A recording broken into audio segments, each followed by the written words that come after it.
Today's show is sponsored by the ABV Barrel Shop. The ABV Barrel Shop is located in the St. Louis metro community of Arnold, Missouri. The ABV Barrel Shop is focused on one thing, single barrels. Best of all, you can try before you buy. Head over to abvbarrelshop.com to sign up for their email and text distribution so you know what they have in stock, what classes are coming up, and who from the industry may be coming in to visit. The ABV Barrel Shop. It's where single barrels live. We are also sponsored by the Bar to Go. The Bar to Go offers traveling minibars that are no bigger than a small purse or toiletry bag. Best of all, they are fully customizable so you can create the perfect piece that is unique for you. If you own your own business, what a fun and unique way to promote what you do. Check them out online at thebar2go.com. That is the number 2 in the Bar to Go. If you have wholesale questions, call my friend Isabel Clark at 504-481-1297. Finally, we are sponsored by the Neely Family Distillery. NFD is a family-owned business that keeps ringing up awards in the spirits world. Head to Sparta, Kentucky to experience the family history, award-winning spirits, and meet the Neely family. Check them out online at neelyfamilydistillery.com. Now, on to the show. Let's drink!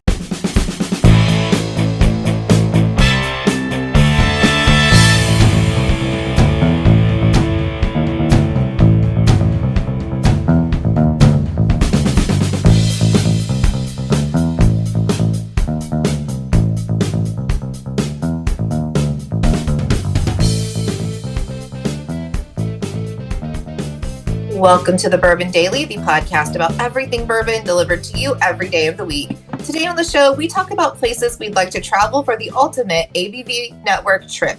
My name is McNeil. Please join me in welcoming my co-host, Steve Akeley, along with our special guests, Kathy Cool, Justine Mays, and Matt Welge. Hey gang, what's up? Hey guys. Hello. Hey-oh, so yeah, we're going to have some fun today. We're going to be talking, I'm not committing to anything, but I just want to know where the interest lies if we would go somewhere else besides those three, where we would do any sort of bourbon adventure. And maybe at some point we'll do that. We're just planting seeds today is all we're doing. So we'll talk about that after the break. For right now, though, McNew said there's something she wanted to talk about. What is that, McNew? There is a thing that sent me into an absolute rage this week. Like not unlike any other week, but these fucking CEOs eating their fucking food on camera is absolutely disgusting. I can't handle it. They don't even like this food. And watching people eat is also disgusting. Why are we making these videos? And now from a marketing stance, I get it because talking about it makes sense now. But like, why? Why was this an idea in the first place? These people don't eat this food. The guy from that one, the Freddy's guy does. But the McDonald's CEO, that man doesn't eat a cheeseburger. He looks like he doesn't eat at all. Like, these fucking videos are pissing me off. And I just need to know your guys' opinions also. And I want you also to be pissed off. I want you to agree with me. Okay. Where are you seeing these things at? I haven't seen them. Everywhere. They're all over the internet. Just I haven't seen it either. And now my phone's probably listed and I'll probably see I'm sure. It'll probably disrupt my usual large-breasted women stuff that comes across my feed. Somehow, I'm the victim. I don't do anything to... I do nothing to cause this, but that's what happens. It is what it is. You know, it's the damn algorithms. I don't know. No one understands them. It just is what happens. Kate Upton pictures everywhere. Exactly, running in slow motion. What if Kate Upton were eating a cheeseburger? She's done that on a commercial before, hasn't she? Okay. You probably sell more than the CEO. They get like hot girls to eat cheeseburgers on cars. Kim Kardashian and Paris Hilton did it for Hardee's. That was fine. I was cool with that. Right. But I don't want to watch these gross middle-aged men barely take a bite out of it. Are they trying to promote how good theirs is? Or it's a new burger. It's a new burger. It looks absolutely disgusting, honestly, so I wouldn't want to eat it either. But like it's the Arch Burger, and he goes... And it's weird. And then Burger King makes fun of them back. Like their CEO takes a huge bite out of his. And now it's a thing where they made like a promotional thing where it said King Bite, where there's a huge bite out of a burger, and Clown Bite, making fun of McDonald's. Like it became a whole marketing thing. In his defense, the burger is 2 quarter-pound patties. It is huge. Plus like a big old handful of lettuce and pickles. Like it's not easy to take one bite unless you are an experienced burger eater like myself. I mean, you really need it. They have the marketing people make it so it looks like that, because I guarantee if you order that in a store, it probably looks like a flat tire. It's like, oh, look at the Big Mac, and it looks like the burger's this tall in the ads, and then you get one, and it's like, it just looks squished. But yeah, I guess the CEO had to bite First of all, here's how it resolves it. Quit going to McDonald's. Quit going to any fast food place. Quit going to any chain restaurant. If we stop all this, they'll shut their mouths because they'll be gone. Let's get rid of them. We don't need them. We don't need them. Sometimes you do need a McDonald's Coke. Oh, sometimes you just need that to get through the day. Don't take that from me, Steve. I need that. I saw someone sharing some science with you that those soda lines are like the worst thing on the earth. Oh, they're the worst. It's the worst. Do you know what? I have a good immune system. I'm not going to die from that. People who don't walk around barefoot probably will. I'm going to be fine. I don't drink that stuff, so I'm not compelled to drink. I don't drink soda, but I drink the water that I guess comes out of those lines, so I'm probably just going to die too. But I don't go to those places. In reality, unless it's something, I'm running late for work and I didn't have time for breakfast, then I'll go through a drive-through. But for the most part, I don't do that. Despite the immense size, breakfast hits pretty good. It does when it's they have good amount you get back on the app that I use. What's it called? Oh, so that's the only reason why we go there before we go. Yeah, because I get the upside cash back. They give you like 20% cash back. It's like, oh, this is what we're having for breakfast. Yeah. I can eat a sausage biscuit for 20% cash back. 20% cash back's not bad. So yeah. I tried to use that app, Steve, the Upside app, but then it gave me a countdown and it stressed me out and I couldn't get it off my home screen, so I deleted it. What type of countdown? I don't have any countdown on mine. I don't know. I tried it when I was in San Diego and I was like, oh, we need to go to a gas station. So I was like, I'll do the gas station thing. And it said I had to use it in like 20 hours and then there was like a countdown on my screen. Oh. And it was very stressful. I don't get a countdown on my screen, but yeah, you do have a certain amount of time to claim the offer. Yes, they give you an offer. It's not good for the rest of your life. I couldn't get it off my screen, and then I was like, I don't want to be timed. I don't want this, and I just got rid of the whole thing because I couldn't figure it out. That's a good idea. I'd say for McNew, that's a solid idea. Very stressful. For me, I've had this app not even a year yet. Let me show you guys this. And this is taking Justine out the breakfast, getting gas. It's at Schnucks, which is nice. So I do. It does cover all my grocery shopping. But there's how much I made in the year, and it's real money. You get it. They send it to you whenever you want it. It builds up in a bank account. I take it right before I go on vacation. So like right now, I'm sitting at. I don't have a vacation until like October, so I have $99.76 in my account. And right before I go in October, I'll transfer that over, and that'll go towards, vacation, whatever we want to do. So that could be our millionaire's weekend. That's how we save money. Instead of jars, we just use that. Yes, Kathy would be taking hers out all the time. Kathy, how's your upside doing? Well, I cleaned it out the other day. I had an event I had to do, so yeah. I might give it another try when I'm not drunk every day. Yeah, see what you think. I don't think you should change your behavior, but if you're getting gas, why not get back, 15 cents a gallon? Why does it time me? Why do I have to do it like in their time frame? Why can't I do it when I want to do it? Because they give you a certain amount of time to use the offer. So you're getting an offer. They're saying, hey, McNew, we'll give you 15 cents a gallon back on the gas. They don't want to be like, okay, you just use it anytime you want the rest of your life. They're like, they got to do some accounting. They're like, oh, we've got this many offers out. They give you 4 hours or whatever. Or like Schnucks, you get it. I'll get Schnucks and it'll be like 8% because they don't have any, they want to drive people there in the morning before the store opens. 8% is pretty good at a grocery store. That's pretty good. And they give you 24 hours. I get 24 hours to use that. If I don't, then it expires and then I got to see what the current offer is. I don't like somebody else's schedule. It feels bossy. Well, it's not for you then. I don't know what to tell you. It would piss me off. You need to develop one that gives you a lifetime offer. Well, okay, we'll give you. I'm sure it would be lower. It would be low because it'd be like, we'll give you 1%. You can use that whenever you want back now, and you'd be happy then. I don't need a lifetime offer. They say you can have this 10%, but only one time. That's cool. And one time, why don't you engage it right before you go in? If you're like, I got to get gas, I'm going to pull in this gas station. Let me see if they're on upside. Oh, they are. I'll claim offer. And then, yes, there's a countdown, but you're going to use it within minutes. I didn't think about that way. I just looked at it when I was bored, and I was like, good offer, good offer, good offer. I want all. Just accepting all the offers. Yes. You had 17 dinner offers. You're like, I want those. Bourbon's Bistro is 20%. You go to Bourbon's Bistro and get the pork chop. He's basically paying you to eat the pork chop. It's like, yeah. I accepted like 15 of them, and I'm like, oh my God, there's so many timers, and I just fucking hated it. But no, it makes sense if I'm like, I'm going to this gas station. Let me check. Right.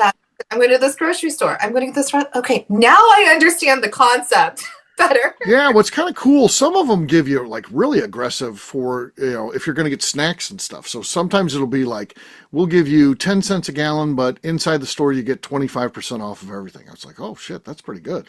Dude, the Noodles and Company by me is 41% cash back. Yeah, I mean. There's one 5 minutes from me, and I fucking love that place. That's amazing. Yeah. All right, I'm back to the send me the link again, Steve. I will send that to you today. Yes, I will. Coming right back. Okay, Yes, now that I know how to operate it. That's the way to do it. And then if Justine decided she want to go to Noodles, why not go to Noodles and utilize that? And again, there's no trick. There's no, it puts in your account, and then you just, you have to take it to a PayPal, or you can give them your bank routing. I don't want to give my bank routing, so I just have them send it to my PayPal account, and then that I can get out of there without any bank routing and shit. So now that I fully understand after this lesson that you explained to me like a 5-year-old, I'm back into the upside. Okay. I'm back. Okay. All right, you're back. All right, fair enough. All right, on that note, we had resolution via small talk. That's a first. That's a first. All right, what is everyone drinking? We're going to start this time with Justine. I am not expecting anything out of this. This is Almost my empty. minor. It's almost empty. I said someone's empty, yeah. Yeah, it's not a last show pour or anything. That's Okay. like 2 pours for me. That's 2 pours. But, yeah. This is minor case. Okay. Store pick from the shop. Okay. That was good. Good. So for a bottle that low, pretty nice and bassy. I don't know if it'll be enough. We'll see. It could be. We'll have to let this thing play out. Next up is going to be McNew. McNew, what do you got? I'm going to go with some Jeffersons. Okay. That looked like a pretty full bottle. I thought you were going to get explosives. Justine still has the lead. That did not take over the lead. Matt, you're next. It's still wet. I don't. 10th Mountain Rye. Okay. Okay. Not enough. KK, you're going to follow Matt. What do you got? I've got the same bottle Justine has, but much more inside of it. More full. So yes. Did you guys hear the squeaky toy sound? Yeah, there was a squeaky toy sound. This is close. This is close. I think Kathy's was better than mine. I think it was. The squeak was offensive, but it was good. So I tried to get this out at the last show, but we were already rolling, and I would have had to cut the plastic off. So I did that between, and now I've got it. So I've got the Remus 9-year-old. This is experiment number 1. So we're going to open this up right here, right now. So this is a fresh crack. So I'm hoping for good things. Let's see what we got. Oh, pleasant. I will throw it to a judge because it wasn't the loudest cork pop ever. It was very clean. It was no slosh. I stuck the landing. Justine, what's the call here? Is it Kathy or is it me? I knew you were going to call on me. Yeah. I already said that Kathy beat me. Why do I have to do it again? Well, you weren't. That was an official judgment there. That was. I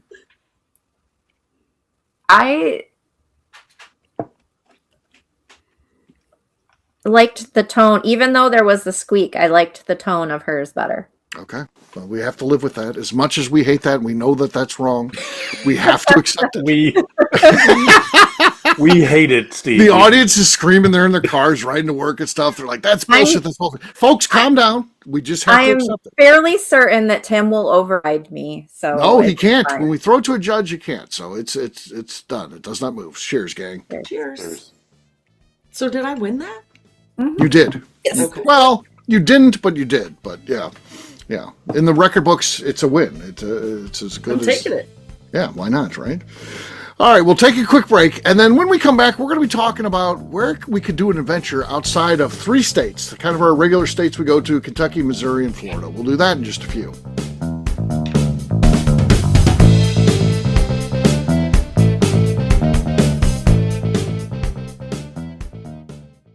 Okay, let's talk about the people that make these shows happen. First up is the Stave and Thief Society. Via their in-person class at Moonshine University in Louisville, Kentucky, the Stave and Thief Society is the place where you, a bourbon enthusiast, can expand your knowledge and emerge an executive bourbon steward. In 2017, I completed my executive bourbon steward certification. It's the most comprehensive bourbon certification available and connects you with an expansive network of bourbon enthusiasts and professionals. Check out the full listing of in-person and online certifications and join the society today by enrolling at staveandthief.com. Speaking of Executive Bourbon Steward certification, the ABV Barrel Shop in St. Louis, Missouri has developed a unique partnership with the Stave and Thief Society to offer a preparatory class to assist you in getting your Executive Bourbon Steward certification. This prep class costs only $25 and is available to take live or online via Zoom. Graduates of our class receive a coupon code good for 15% off your Executive Bourbon Steward certification held in Louisville, Kentucky. This saves you almost $90. Additionally, you can collaborate with fellow attendees to split travel costs when you go to Louisville. If you're interested in signing up for the class, simply head over to abvbarrelshop.com and check out the classes and events page. Last but not least, we are sponsored by Neely Family Distillery. Royce Neely is the 11th generation distiller in one of America's oldest distilling families. A visit to Neely Family Distillery takes you through family history, where you can see all the artifacts and newspaper clippings through the years from this family that started distilling in America after James Neely arrived from Northern Ireland in 1740. Today, Royce Neely and his team are crafting some of the best spirits in America. Their bourbon and absinthe offerings keep winning top honors in the spirits competitions. Recently, their absinthe made history as the first platinum winner in the absinthe category at the San Francisco Spirits Competition. Neely Family Distillery is definitely a bucket list destination if you are a bourbon fan. Learn more about their spirit offerings, visiting their facility, and the awards they have collected over at NeelyFamilyDistillery.com. And now, back to the show.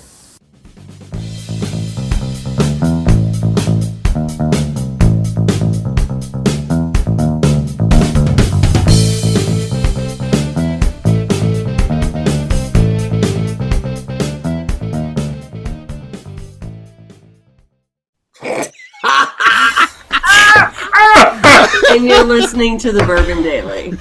Welcome back to the Bourbon Daily. Today we're talking about what state would make a good bourbon adventure. Yes, we are. So, where do you guys think, if we did a trip, where would we go? And we got to think of it. We can't be just like, well, I'd love to go to Hawaii. Well, there's not going to be any bourbon adventures in Hawaii. I get it. We'd like to go there. Logistically, it'd be impossible. So it has to be based in realism, not just we want to visit there. It has to be good bourbon stuff there. Colorado. Absolutely. Colorado's got a ton. Colorado would be an easy one. Colorado, there's a lot to do. For sure.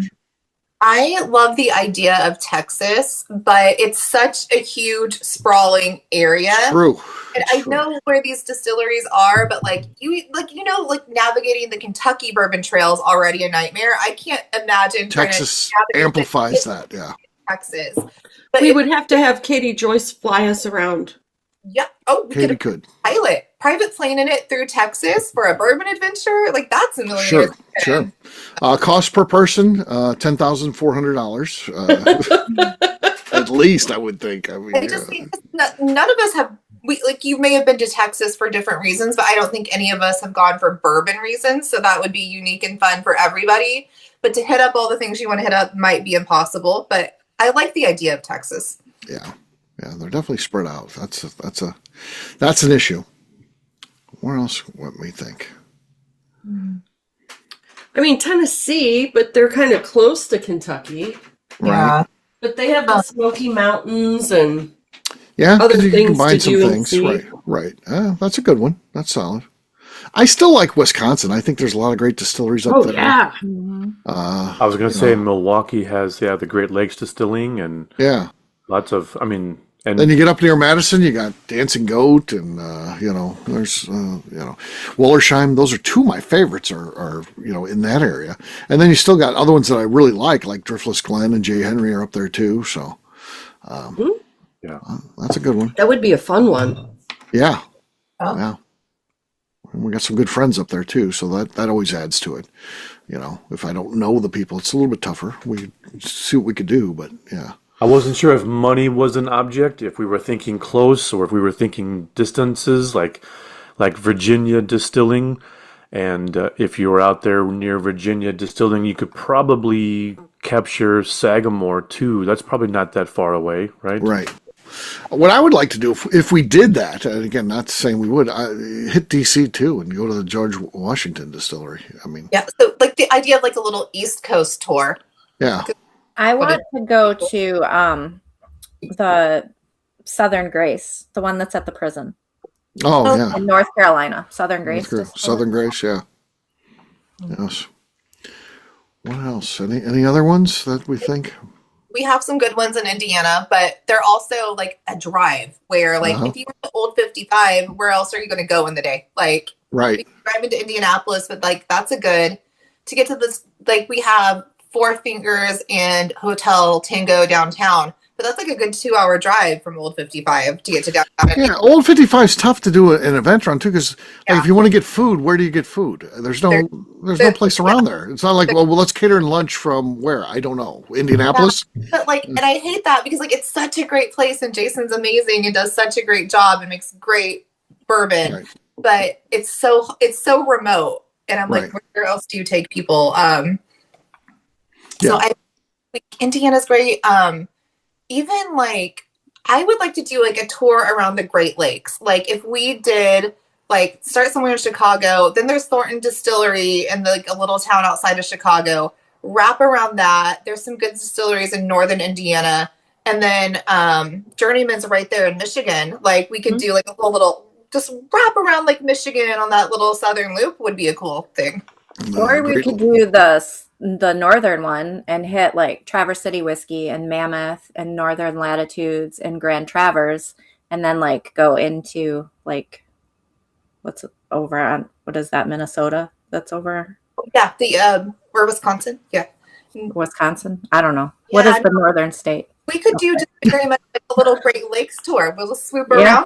I think that would like fun. Yeah, that would be cool. That'd be a good summertime trip. We could do the very best of Illinois and just spend an afternoon going over to Old Monroe, and that's it. We've covered the whole state of Illinois.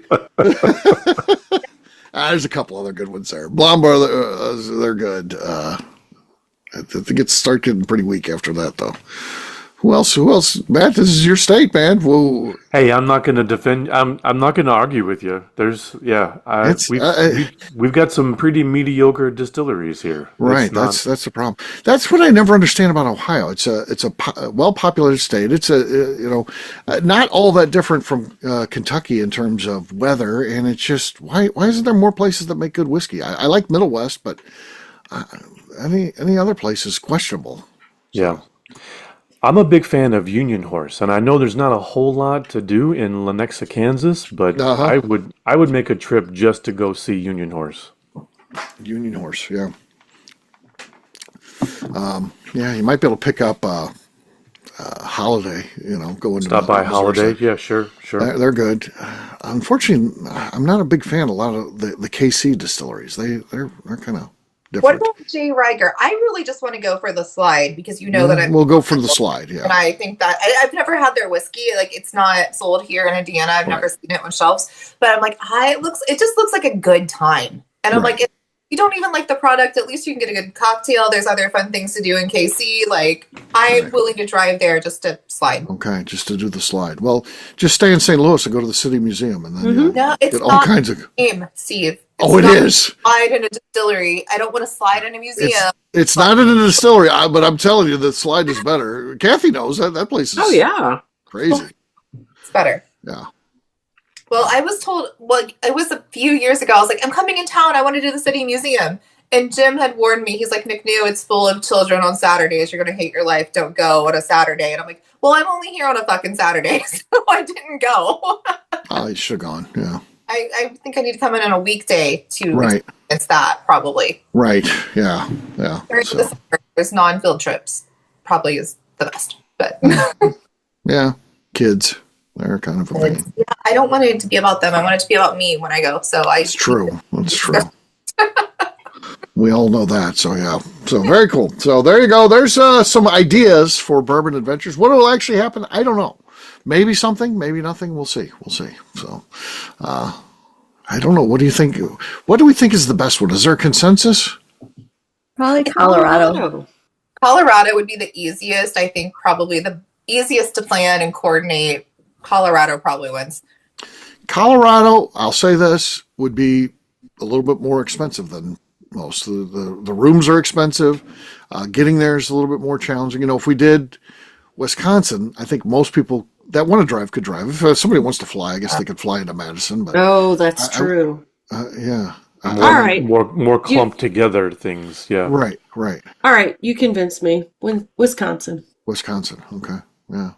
Colorado would definitely be pricier, but I'm not against that. It's just we'd have to know that going in. So, yeah. But alrighty, on that note, we'll wrap this one up as we always do by talking about where people can find us. Matt, we'll start with you. Where can people find you? Yeah, you can find me not defending Illinois distilleries and across all socials at Whiskey Tequila Fridays podcast. All right, KK. You can find me on Instagram at KKCastrength. All right, Justine. You can find me on Instagram at JA_Maze. All right, back to Illinois. I just wish they get it together. Like when they do best list of Illinois, give me a break. That should be Old Monroe. That's the best distillery in Illinois, hands down. It needs to be Old Monroe. What do they give it to? I've never. What's the name of the one that the guy sold out? That's in Koval, right? Not Koval wins it sometimes. Koval's the one that sometimes, but Few Spirits is what typically is going to win is Few, and if Few doesn't win, it'll be Koval. That's the two that get it. Not anywhere near as good as Old Monroe. It's not close. So yeah. McNew, how about you? Where can people find you? I am on Instagram at McNew ABV. All right, for me, I'm an easy guy to find. I'm at Steve Akeley across all social media platforms. Check out abvnetwork.com where we put our content. And last but not least, check out abvbarrelshop.com. See what we got going at the Barrel Shop. And by the way, speaking of come by and see me hanging out there at the ABV Barrel Shop. We're online again, abvbarrelshop.com. McNew, anything else to say before we get out of here? I'd like to remind the audience to please give us a 5-star review that includes comments. It helps new people find the show, which is very important to us. And if you like what we're doing, we ask that you please visit our Patreon page at patreon.com/theABVNetwork. Great job today, gang. For audience, we'll have a brand new show for you tomorrow. Looking forward to that. Until then, take care, everybody. See ya. Bye. Cheers. Bye.